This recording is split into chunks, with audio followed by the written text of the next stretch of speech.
Calls are growing for answers about the death of a Mississippi teenager. 18-year-old Nolan went missing on the 4th of July. You see him here. He was on a boat trip with friends going out to a popular barrier island near Mississippi's Gulf Coast.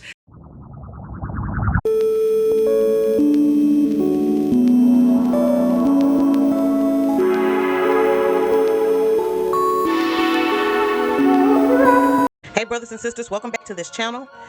Oh boy, maybe one day, one sweet day, we can talk about some lovely things, some things that are delightful, some things that make you want to go out into the sunshine. But unfortunately, we have to keep it real. We have to live in the moment, appreciate each moment, but also be aware of the times that we are currently living in. Now, it has not been any doubt that black men, and I'm talking about black American men, have always been the #1 target. Black American men has always been the #1 prey. I remember back in when they did the '94 crime bill, black men during that time were called super predators, as if we were some type of wild animal, some type of Tyrannosaurus Rex character, that we were dangerous. Thousands of them, born out of wedlock, without parents, without supervision, without any structure, without any conscience developing, because they literally, I yield myself 3 more minutes, because they literally have not been socialized. They literally have not had an opportunity. We should focus on them now. If we don't, they will, or a portion of them will, become the predators 15 years from now. And Madam President, we have predators on our streets. They are not just gangs of kids anymore. They are often the kinds of kids that are called super predators. No conscience, no empathy.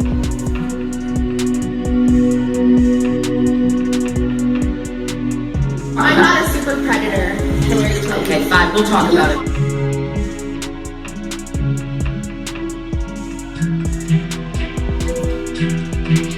A super predator is a young juvenile criminal who is so impulsive, so remorseless, that he can kill, rape, maim without giving it a second thought.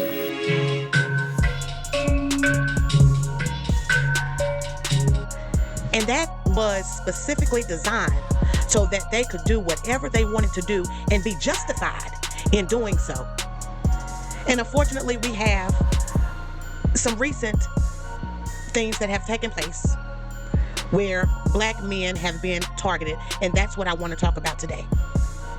We see the news, we see the commentary, and it really, if you're not cautious and not strong enough, it can weaken and dampen your spirit, but yet and still you must fight, because life is precious, and if the Most High brings you to it, He's definitely going to bring you through it. And I just want to pause and talk about some of the things that have gone on over the past year. Stories that have not been fully developed yet. We're still looking for answers.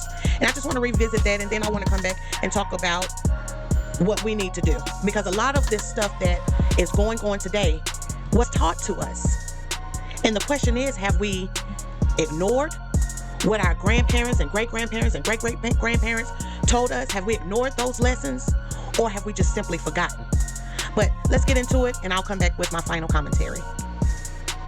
We have a major break tonight to tell you about in the death of a North Texas teen. It was supposed to be a fun day of fishing for 3 young men at Lake Ray Hubbard. Instead, it turned deadly after the group jumped in to swim, and 18-year-old Daniel Irving never resurfaced. Now, months later, police have arrested a 19-year-old they say tried to cover up and hide what actually happened that day.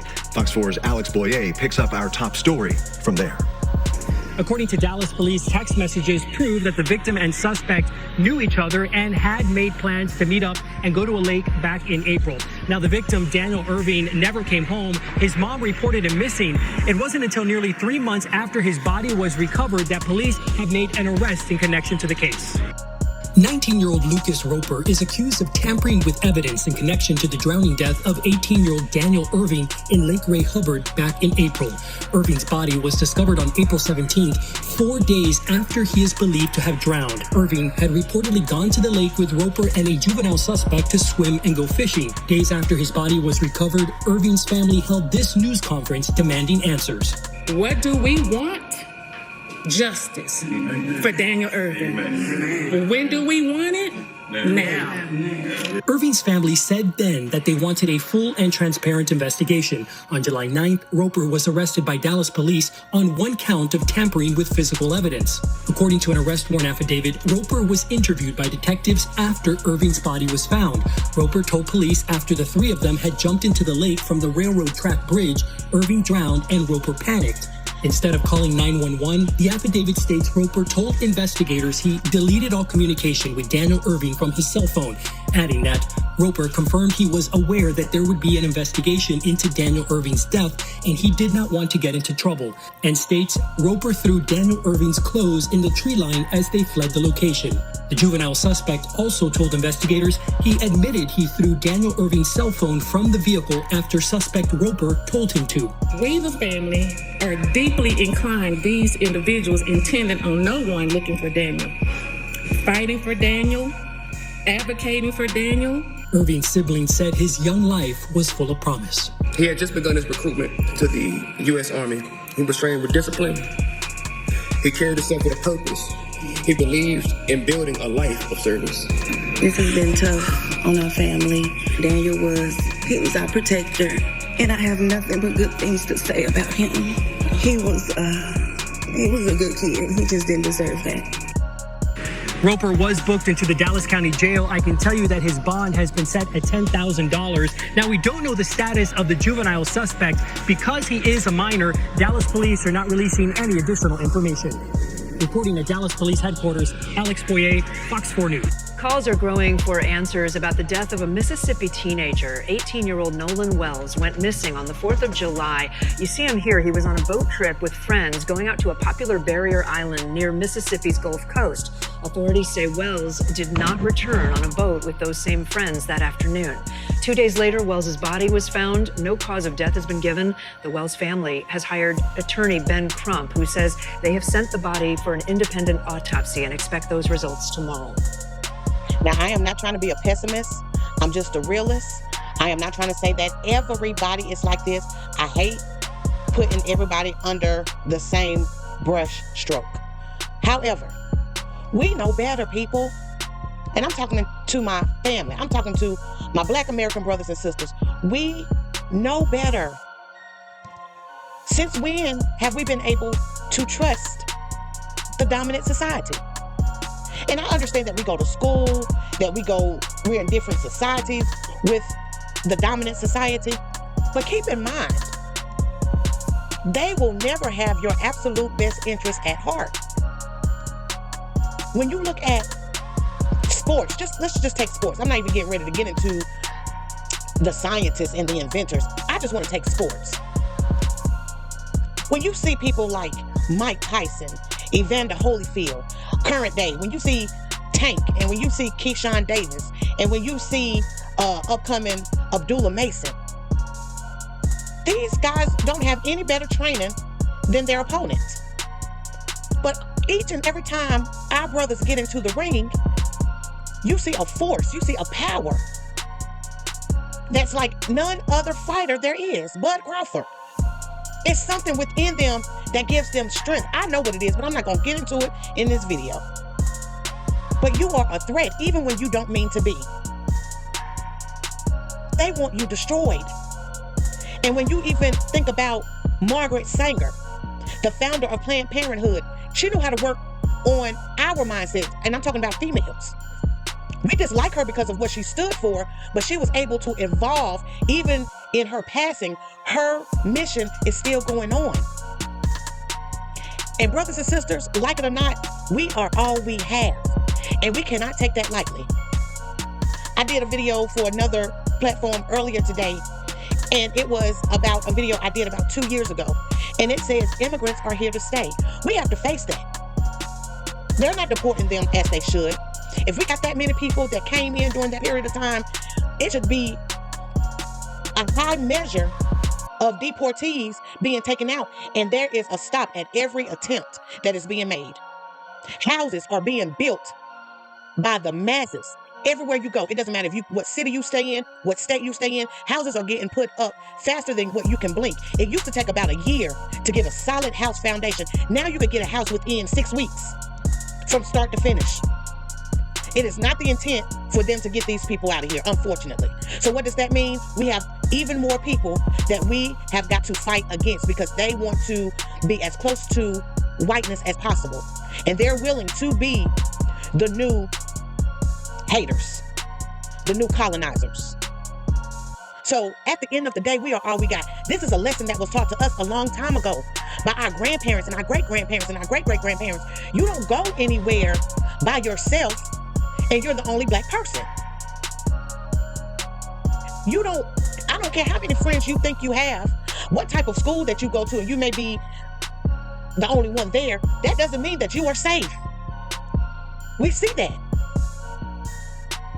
And I care for all people, but I understand that we are the #1 target. It's never been released off of us. We have had a break. Out of all the times in history, I would say this is our break. That we haven't had to deal with so much that we have had to deal with in the past. But we are still the target. And the sooner we realize that and come together, the sooner we will be. Because at this point, it's not going to get no better. I hate to say that. So we got to rely on each other, and we got to rely on the principles that were taught, the principles that got our ancestors free, the principles and the belief systems that helped them to overcome heavy obstacles that were faced here in this nation, that we're facing on a whole nother level, a more subtle level today, but it's still there. I'm not going to hold this video long because it's already long, but we got to understand who we are and why all of these forces of evil are coming up against us. And we cannot forget the lessons that were taught to us. And not only do we hold those for ourselves, but we have to teach upcoming generations. There is no reason in the world why these two brothers should have been by themselves and the only black person there. Let's call it ace a ace and a spade. But the problem with us is that some of us, because we've gotten certain degrees and we've gotten a certain status, we feel like we've arrived and that we can do whatever it is that we want to do when we want to do it. And the dominant society, they're quick to tell us, oh, no, you can't. Stick with your own. Help your own. Lift up your own. It's good to speak, go out to dinner when you got lots of witnesses and stuff like that. That's good and fine. But going off in the woods, fishing and all that, we got to do better. We got to make better decisions. We got to make better choices, especially when it comes down to our young black men. Because without the seed, life cannot go on.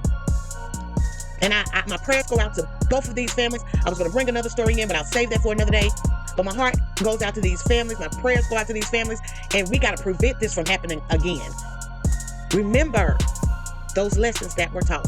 Please like, share, comment, and subscribe. And I will see you in the next video. May the Most High bless.